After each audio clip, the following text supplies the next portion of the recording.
Sa kalando? Gitaw ko niya Brad. Niya, Isa may gitawag no Brad man. Siya. Kana dayon. Mga ano magyaw-yaw man ka bisag tinuod ay. Brad, babae niya. Gitaw Brad, gataas ko buhok ko. Oh. Ejiloxin.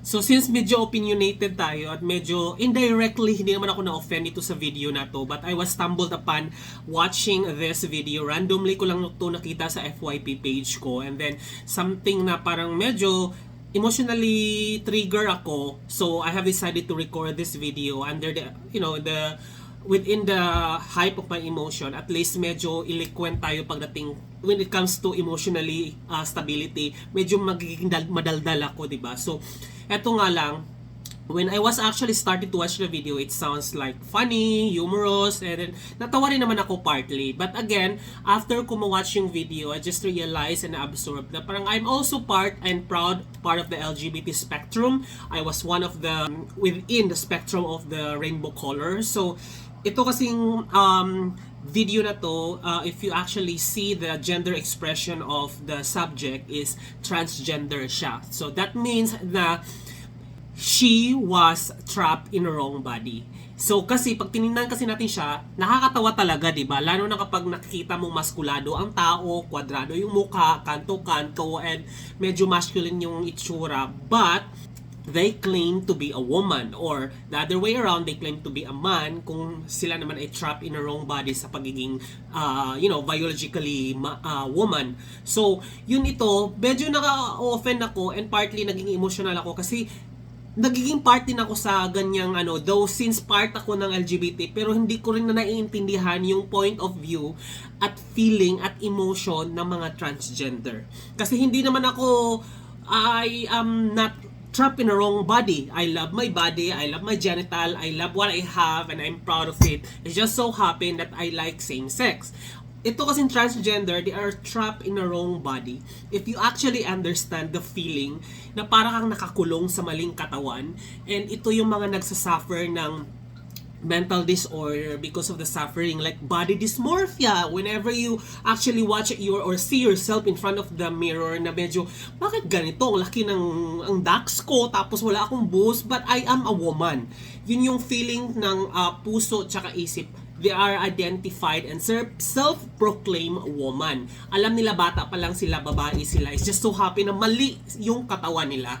So ito yung mga nagsasuffer ng mental disorder, and majority of sa US, lalo sa mga first world country, 40% of the transgender suffer into mental disorder, and they tend to self-harm and tend to suicide. Yung ganon, nagsi-self-harm sila kasi nga they really hate their body, and yung feeling na lalo na hindi mo nangatanggap yung sarili mo dahil may maskulado ka, maling-mali yung nakikita mo, body dysmorphia, tapos plus pa yung society na kakilala sa'yo, tapos i-address ka and is misgender yung tawag sa'yo dahil sasawagin kang Brad or something. Nung una, hindi ko rin magets yung point na to, pero as I try to open my mind na intindihin yung mga transgender, medyo naintindihan ko rin siya kasi isa ako sa mga naka-experience first hand nito. Medyo surrounded kasi ako ng mga transgender friends. So when we actually went to a gay club na medyo mga gay man yung kasama ko, so lalaki kami, lalaki yung feeling namin, lalaki yung pananamit namin and how we act. Mahilig kami sa mga sports, basketball, car, ganyan, mga motor, ganyan. And we talk all about men. It's just so happen na gusto namin is yung men din. So ito kasing transgender, one of our transgender friends na kasama namin few years ago, sobrang babae talaga siya, ma'am. Ang tingin ko kasi sa kanya at that time is isa siya sa amin. Isa siya, lalaki siya. Yun yung tingin ko sa kanya. Kasi nga, biologically lalaki naman talaga siya. Nagko-cross-dress lang. That's how I actually see them before. Medyo close-minded pa ako.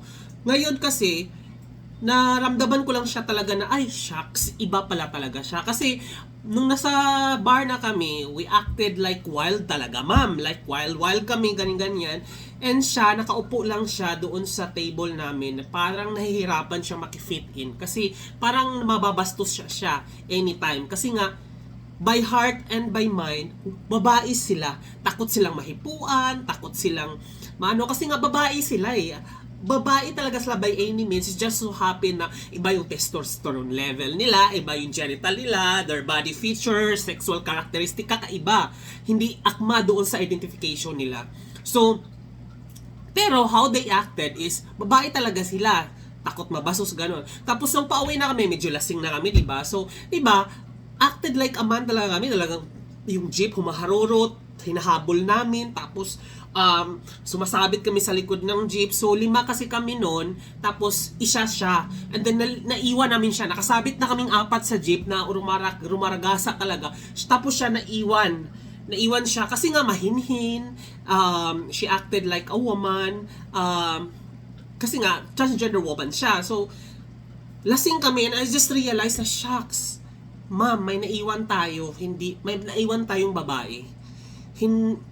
Kaibigan natin siya pero iniwan natin siya sa ere just because she's a transgender and she can't go with us when it comes to physical, kasi nga medyo mahina talaga siya kasi lalo nagta-transition siya, di ba? Tapos mahina yung kapit niya sa mga gym, mahina kasi nga nagta-transition siya.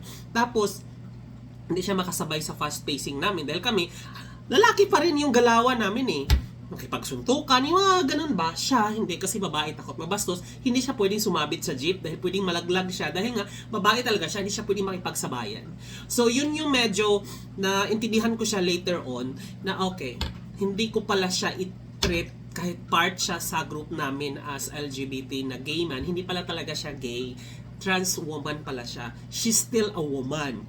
Doon ko siya naintindihan later on na first hand ko siya na, okay, babaguhin ko na yung pagtingin sa mga transgender woman. They are woman talaga. By heart, by mind. Just so happen they're trapped in their wrong body. Yun lang naman ang pagtanggap na ginawa ko sa kanila and parang wala namang harm para sa akin tsaka wala namang bayad magiging kind. Walang bayad magiging understanding and maging open-minded. Walang bayad yun. Yun na lang yung libre nating gawin para sa kanila to understand them better. Kasi kahit ako, hindi ko rin sila maintindihan dati talaga. But, nung first hand ko na-experience na, shucks, babae pala yung kasama natin. Hindi pwede makipagsabayan sa cast natin. Tsaka how we acted like a man kasi nga hindi pala talaga sila lalaki. So, yun yung yun yung point ko dito na medyo indirectly hindi siya impact sa akin kasi hindi naman ako transgender woman and I don't see myself na magdadamit ng pambabae kasi nga hindi naman talaga babae yung tingin ko sa sarili ko, di ba? Lalaki ang tingin ko sa sarili ko is just like that I like same sex. Pero lalaki pa rin ako. Yun, na kaya kong mag-sports, kaya kong yung mga anything na interesado pa rin ako sa mga panglalaking gawain. Isa so happy na itong transgender part of the LGBTQIA community is they need more understanding even within the community. Sila yung misunderstood dahil nga kahit mga bakla or gay man hindi nila nagigets yung suffering and struggle ng pagiging transgender. So yun lang naman,